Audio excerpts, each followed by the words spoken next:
Enrique, bienvenido. Tú eres director general de Factor Express, una empresa de factoraje a pymes. Y a la vez eres autor de un libro que lleva su tercera edición ahorita.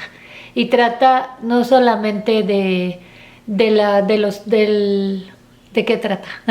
Correcto, es la tercera edición del libro sobre sociedades financieras de objeto múltiple en México, que básicamente llega a su tercera edición ahora que el sector de los intermediarios financieros no bancarios se ha depurado y de hecho desapareció el 70% del sector SOFOMES. 7 de cada 10 SOFOMES desaparece en México en julio de este año, de 2015, y básicamente trata del nuevo panorama que viene con las instituciones financieras no bancarias como entidades que financian pymes a futuro, y habla un poco también de cambios estructurales en la economía mexicana, es decir, qué está pasando con las pymes, cuántas son, cuál es el promedio de vida de todas ellas y un poco qué podemos esperar a futuro.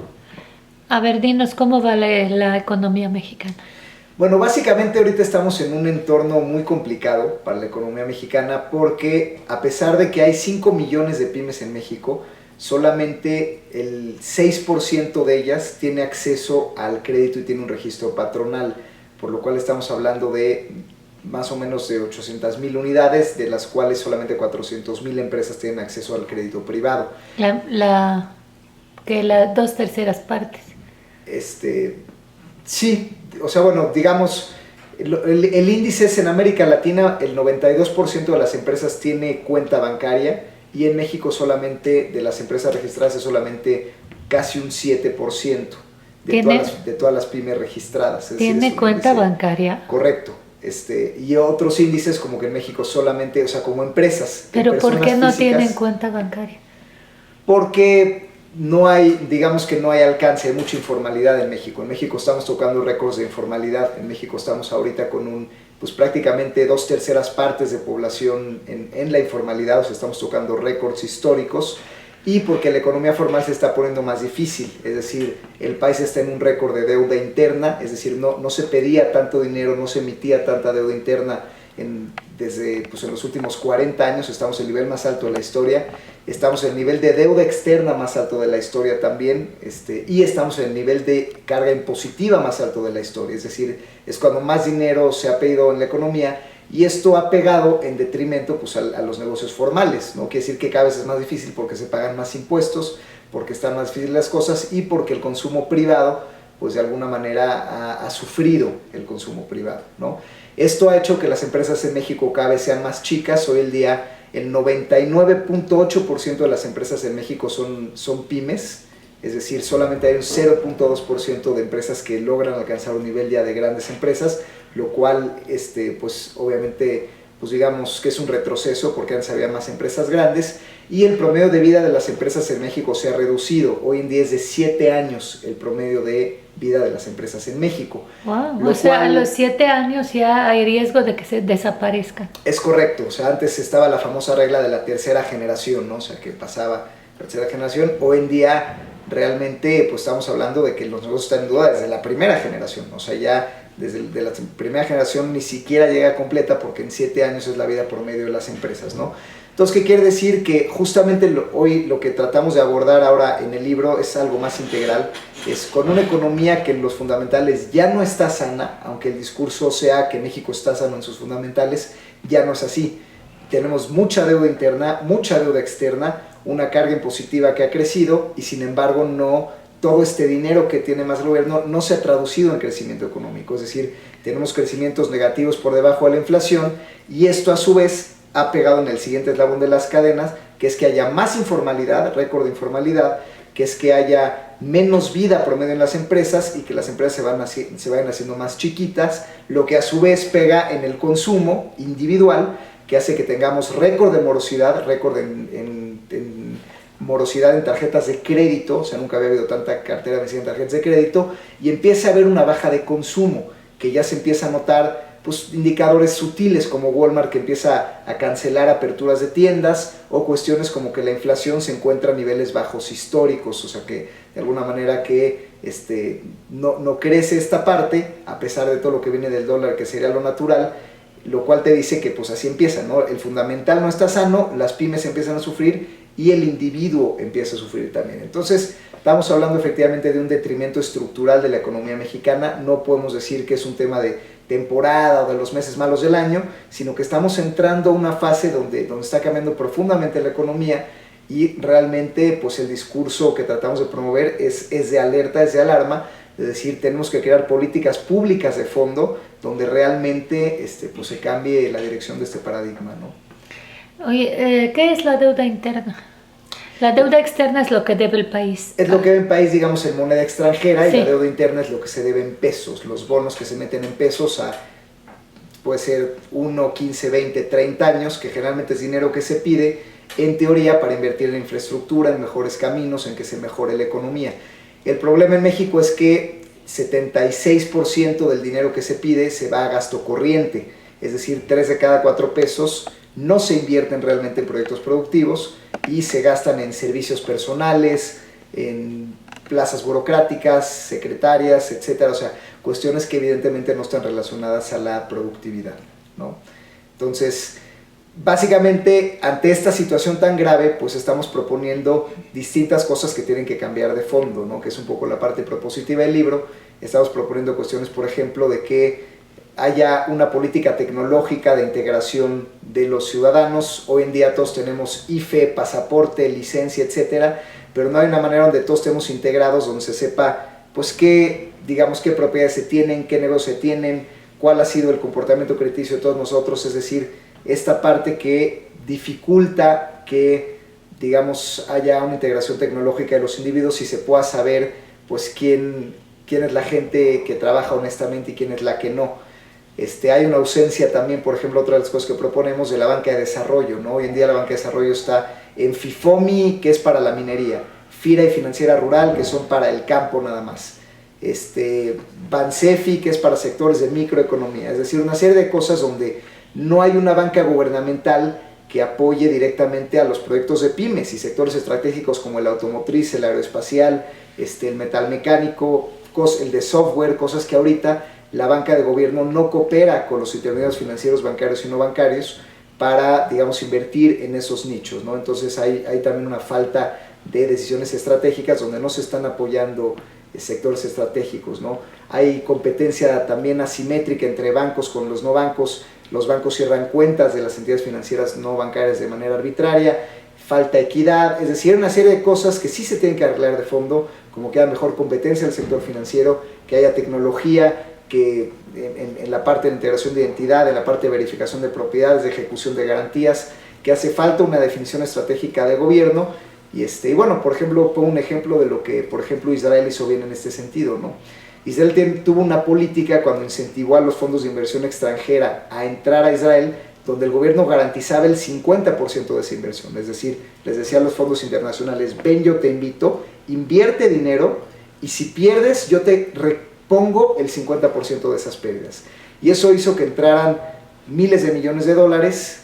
Esa garantía le dio a los fondos internacionales, digamos, que la motivación para entrar, y a los empresarios locales, orientado todo al sector TEC, es decir, al sector de innovación estratégica, es decir, se garantizó el fondeo, se orientó a los sectores estratégicos, y eso hizo que se creara una industria muy pujante de, pues de alguna manera, de startups, ¿no? En México es justo lo que nos está ocurriendo, es decir, no hay garantías de gobierno, hay competencia asimétrica, no se promueve, digamos, esta inversión, no se orienta tampoco a los sectores estratégicos, sino que seguimos con las políticas económicas de hace 40 años de invertir solo en el campo y en la minería, y entonces al final el dinero no llega concretamente a los sectores hoy pujantes en México, que por supuesto también los hay, también de alta tecnología y también de manufactura, pero al final no existe esta liga, y eso es lo preocupante, ¿no? Que es un tema que está tocando fondo. Hoy en México estamos en los últimos años de una coyuntura poblacional sana. Hoy la mayoría de la población en México tiene 26 años, es la edad promedio de ahorita del país, y el 65% está en edad de trabajar, estamos entre los 15 y 65 años. Esto es una coyuntura demográfica que termina en 2020, en 2020 se empieza a caer y se empieza a dar la vuelta. Toda esta generación que somos de jóvenes, de gente capaz de trabajar, son en estos años cuando tenemos que motivar estas políticas de detonar sectores estratégicos, financiamiento a pymes y todo esto, porque si no después la pirámide se va a voltear y toda esta generación que hoy somos mayoría de la gente que trabaja, pues vamos a ser gente jubilada a la que nos van a tener que mantener. Y con estos años de poco crecimiento, de fundamentales que se dañan y de incremento de deuda, pues no se va a lograr. Entonces es un tema preocupante donde sí hay una coyuntura de bonanza, de Mexican Moment, pero si no se ataca correctamente de fondo y de alguna manera la comunidad empresarial no se une a cuestionar este tipo de cosas, pues tristemente sí se nos va a ir el tren, porque pues 2020 está a la vuelta de la esquina y de ahí empieza ya. ¿Qué recomendaciones tú darías a los empresarios? Correcto, esa es una excelente pregunta. Evidentemente este es un tema que no solamente depende del gobierno, o más bien para que haya una presión efectiva y un cambio de política pública, el sector empresarial se tiene que unir. Proponemos varias cosas, ¿no? La parte de la integración tecnológica es algo que tienen que proponer los empresarios de la mano con el gobierno para que la tecnología haga por sí sola cierto trabajo, y de alguna manera el tema de las asociaciones y las cámaras. En México es un tema más de grilla el tema de las cámaras, y eso tiene que cambiar radicalmente. Al final las pymes generamos el 70% del PIB de este país, es decir, las pymes somos los que manejamos de alguna manera, producimos la economía, le echamos a andar, generamos el empleo. Pues tenemos que de alguna manera presionar pues con lo que no estamos de acuerdo, o sea, hacer lo que pasa en Estados Unidos, ¿no? Que cada vez que el gobierno quiere elevar el techo de deuda, pues la gente presiona y hasta amenazan con cerrar el gobierno de que no puede entrar en funciones. Acá en México pasó una ley donde discrecionalmente el gobierno lo puede hacer. Los empresarios tenemos que unirnos y decir, señores, no permitimos que se haga esto, crear comitivas para supervisar dónde se va el presupuesto y dónde se gasta, para que 3 de cada 4 pesos no se derrochen, ¿no? Tener representatividad, que no haya cámaras, digamos, de un mismo gremio, pero varias con diferentes nombres, sino que haya una sola, ¿no? Es decir, tenemos que ser representativos y tenemos de alguna manera pues que empezar a hacer este tipo de cosas, empezar a escribir, a hablar, a tener voz en las cámaras, empezar de alguna manera a hacer una propuesta de cambio, pero ordenada, ¿no? O sea, es distinto o a salir solamente a las calles, no se trata de eso, se trata de dar argumentos, de alguna manera generar consensos, y sí, que los empresarios, que al final del día sí vamos a empezar a salir afectados, porque efectivamente se nos va a empezar a voltear la tortilla, por decir, o sea, señores, no nos podemos quedar cruzados de brazos a ver cómo pasa el mejor momento productivo del país, pues prácticamente sin decir nada, ¿no? Pero en cuanto al manejo de las empresas, ¿qué consejo les darías para que no haya este fenómeno que tú describiste de que el dinero se va a gastos, digamos, que no son productivos? Bueno, el tema de las empresas en concreto, el qué va a pasar con el sector privado en los siguientes años, pues bueno, ahora sí que porque pensando, pues una secretaria sí es importante, o yo no sé qué, se va el dinero a gastos que no son productivos. ¿Cómo hacer que el dinero vaya a gastos productivos? ¿Tú qué opinas? Claro, yo creo que los principales retos de las empresas a futuro pues básicamente hay 3 retos principales, ¿no? El primero es el financiero, o sea, tú tienes que tener, digamos, y eso obviamente es algo que nosotros proponemos en el libro y como empresa financiera, pero lo primero hoy en día pues es el asegurar que tus insumos tengan un costo controlado y un abasto asegurado, es decir, ya sea que comercialices y traes cosas de otros países, o produzcas en México, o hagas servicios. Hoy en día el pagar rápidamente a tus proveedores, el dar los anticipos y el asegurar los costos de tu materia prima en un entorno global cambiante donde los precios cambian, tú sí necesitas tener aliados financieros que te aseguren tener el dinero de manera oportuna para hacer frente a todo ello y entonces poder vender tu producto. O sea, porque esto ya viene un paso antes de que tu producto sea bueno o malo. Si no tienes la estrategia correcta para venderlo y cobrarlo en tiempo y forma, tu producción siempre va a ir desfasada, ¿no? Entonces, pues es una parte. La segunda parte es la parte tecnológica. Tenemos un reto tecnológico importante que tenemos que empezar a meter en cuestión de bases de datos cada vez más sofisticadas, que nos den de alguna manera datos sobre el comportamiento de los clientes, ¿no?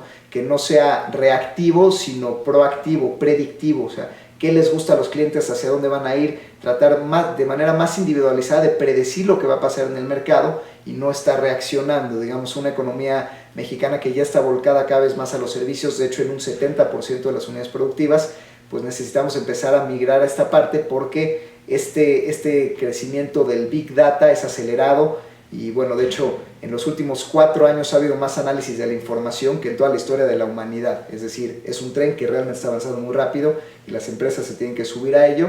Y el tercero es el dar valores agregados intangibles. Es decir, hoy no basta diferenciar tu producto solamente con dar valor agregado que se vea, mira cómo tiene otro color o mira cómo tiene otra caja, sino el tema de intangible, es decir, la empresa qué más da además del producto o negocio que hace, qué aporta a la comunidad, qué aporta en las cámaras de empresarios, qué aporta en cuanto a relevancia como el dueño empresarial, qué está aportando por México, es decir, cuestiones que antes quizá no eran importantes, antes importaba lo que la empresa hacía en sí misma, pero hoy en día en el entorno global, pues lo vemos en Google, en Facebook, que están empujando políticas públicas de su país de protección de datos, y no solo eso, sino a nivel mundial, que están empujando por el acceso a Internet global y todo esto, y esto es lo que va a hacer que las compañías sean grandes a futuro, ¿no? Empujar por algo más que la venta y rentabilidad de la propia empresa. Entonces son los 3 grandes retos de alguna manera de la empresa privada que vemos a futuro en los siguientes años, ¿no?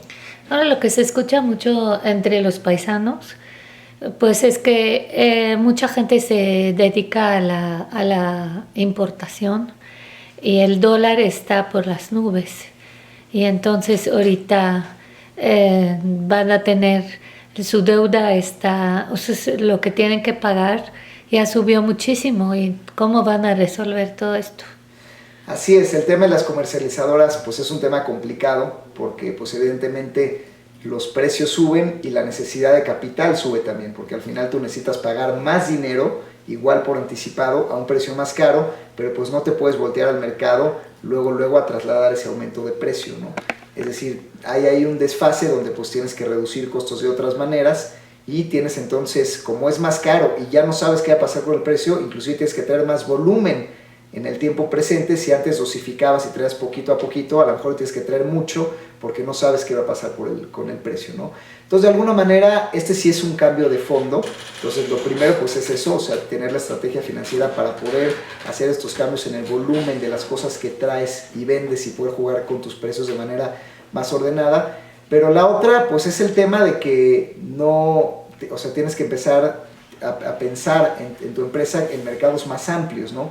En integrarte, pues a lo mejor entonces sí tendrá que volver la parte de maquila y fabricación, tendrá que pensarse en otros mercados y no solo el mercado mexicano, tendrá que pensarse pues de alguna manera en alianzas estratégicas, es decir, son cambios de paradigma que tienen que llevar la empresa a que vaya a otro nivel, y volveríamos a los 3 elementos que vimos antes, ¿no? Cómo meto tecnología para que pueda estar en otros países, cómo doy valores intangibles para que no sea nada más mi producto sea el más barato, sino que tenga una parte social que apoya a ciertos productores de ciertos países, ¿no? Y una estrategia financiera que me permita hacerlo, ¿no? Entonces, sí, el tema es un cambio de fondo, y el que no lo sepa ver y reaccionar de manera, digamos, profunda a estos cambios, pues sí, al final le va a pasar eso, no va a poder reaccionar ante los cambios de precios, se va a quedar de alguna manera sin el capital suficiente y va a ser parte de toda esta gran consolidación y depuración que se está dando en el mercado. Así como en las OFOMES 7 de cada 10 entidades desaparecieron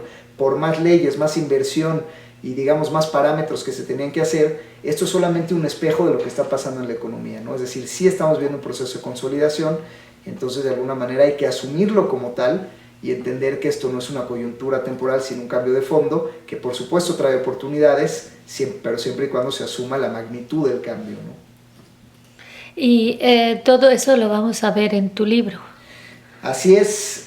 Ahora, bueno, curiosamente, el hablar de sociedades financieras de objeto múltiple ya no dejó de ser un tema específico. Ahora estamos hablando pues de todo lo que es el financiamiento no bancario necesario para todas estas pymes, que hablar de pymes te lleva a hablar de cómo está cambiando el país, de cómo están cambiando los patrones de consumo y de cómo están cambiando los fundamentales del país, y lo que está pasando en los siguientes años, ¿no?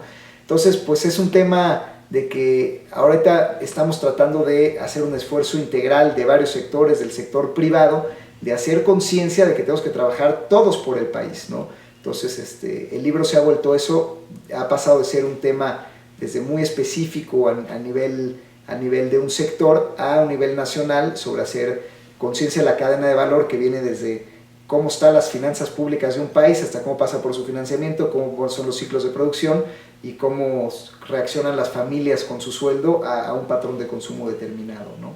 Eso es lo que analizas. Así es, así es.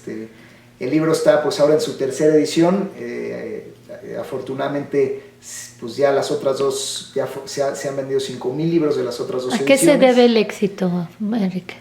Pues curiosamente yo creo que a eso, ¿no? Que le apostamos un poco a ser más integrales y no tan específicos, o sea, hablar un poco de la economía de una perspectiva que no es muy común, no tan discursiva, no tan las reformas y esto y lo otro, sino más reales. Vamos a hablar de datos, de la edad de la gente, de los patrones de consumo, de la deuda interna, la deuda externa, cuánto deben las empresas, comparándonos con otros países, cómo estamos, y eso de alguna manera pues sí ha sido interesante para todos, ¿no? Y entonces pues eso ha hecho que hoy en día el Banco Mundial haya citado en estudios el libro, que haya optativas en ciertas universidades donde ya el libro forme parte del sílabus, de que haya patrocinadores corporativos como hoy en día es Buró de Crédito, como ya fue Ernst & Young, como fue Deloitte, que de alguna manera pues se han sumado también a querer dar este mensaje, ¿no? Que no necesariamente es grillero ni nada, o sea, sí es pesimista, pero apegado a una realidad de cifras, ¿no? Que es un tema de tratar de hacer pues de alguna manera sí, como un movimiento, un despertar, pero responsable con argumentos y con literatura, no solamente de palabra y de calle, ¿no? ¿Y qué vamos a aprender al leer tu libro?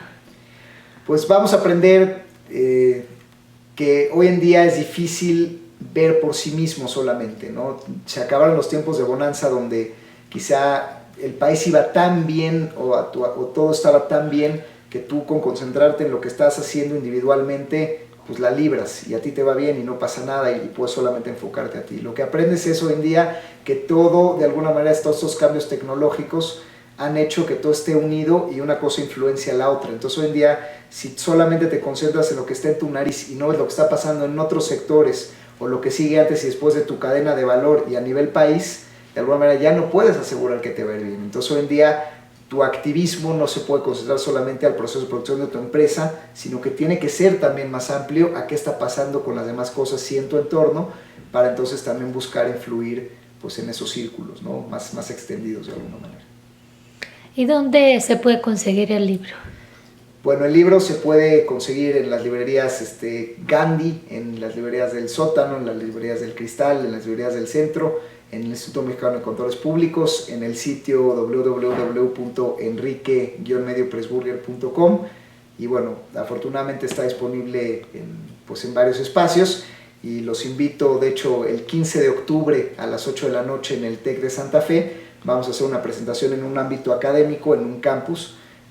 Va a ser lanzamiento formal del libro ante académicos, autoridades, empresarios, etcétera, para dar este mensaje de una manera pues más desglosada y con datos, gráficas y todo esto, ¿no? Y dices que el libro es un poco pesimista. ¿Tú eres pesimista acerca del futuro financiero del país?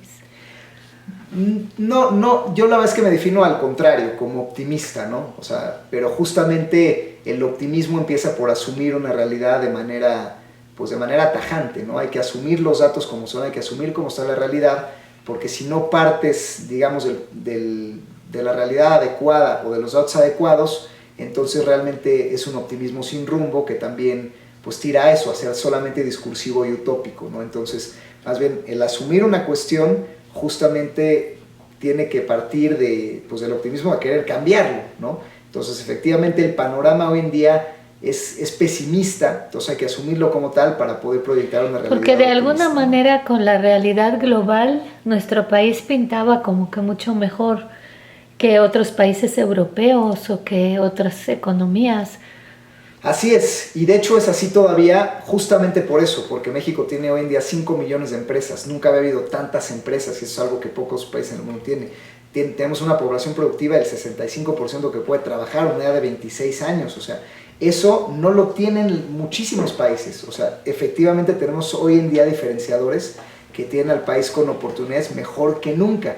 Nada más que esto era en el año 2000, o sea, cuando se proyectó toda esta bonanza. Estamos en 2016 ya prácticamente. Entonces nos quedan 4 años hasta 2020 que esto se empiece a revertir y entonces sí nos empieza a pasar lo que le está pasando a países europeos, donde ya hay una mayoría de personas no productiva y cómo los vas a mantener y cómo se van a jubilar y cómo van a estar los ahorros del país en ese momento y todas las empresas van a ser mucho menos Es decir, efectivamente, hoy en día tenemos coyunturas mucho más favorables que tiene nuestro país mejor parado que otros, pero es eso, son coyunturas poblacionales que no son eternas y se van a revertir. Entonces, si hoy en día con esas coyunturas no hay crecimiento económico, no hay empleo, no hay financiamiento dirigido estratégicamente, pues esas coyunturas al final del día se van a ver desaprovechado y entonces sí, así como hoy estamos bien parados, el día de mañana vamos a estar mal parados. Entonces, hoy cuando se debe actuar en estos pocos años que nos quedan todavía, pues digamos de coyunturas favorables, ¿no? Todavía. Gracias, Enrique.